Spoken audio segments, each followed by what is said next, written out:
மகர ராசியிலே பிறந்தவர்களுக்கு இந்த மாதம் உங்கள் ராசிநாதன் செல்வான் உங்கள் ராசிக்கு 3ஆம் இடத்துல குருடைய வீட்டிலே இருந்து வக்கரகதியிலே இருக்கிறார்.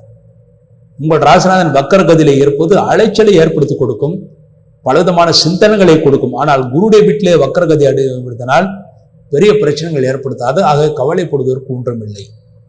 மேலும் 7.5 சனி என்பது முற்றிலுமாக விலகிவிட்டது. ஆகவே கவலைப்படுவதற்கு ஒன்றுமில்லை.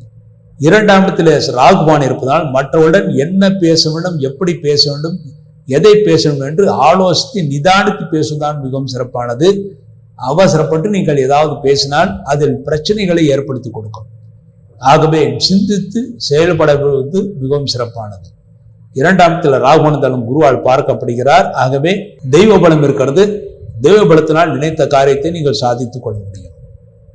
3ஆம் இடத்திலே சனிபான் இருப்பது இளைய சகோதரன் மீது மிகுந்த அன்பை செலுத்துவீர்கள். அவர்களும் உங்கள் மீது அன்பை செலுத்துவார்கள். பரஸ்பரம் நட்பு ஏற்படும். சகோதர வழியில் இருந்த பிரச்சனைகள் நீக்கி நன்மைகளை ஏற்படுத்தி கொடுக்கும். உங்கள் ராசிக்கு 6ஆம் இடத்துல குருபான் இருப்பது பொதுவாக 6ஆம் இடத்துல குருபான் இருந்தாலே பண விஷயத்திலே எச்சரிக்கை தேவை என்று கூறுவோம். ஆகவே பண விஷயத்திலே எச்சரிக்கை தேவை. மற்றவர்களுக்கு கடன் கொடுப்பதையும் கடன் வாங்குவதையும் முற்றிலுமாக தவிர்த்து விடுவது நல்லது. கடன் கொடுத்தால் திரும்பி வராது. கடன் வாங்கினாலும் திரும்ப கட்டுவதில் மிகுந்த சிரமத்தை ஏற்படுத்தி கொடுக்கும்.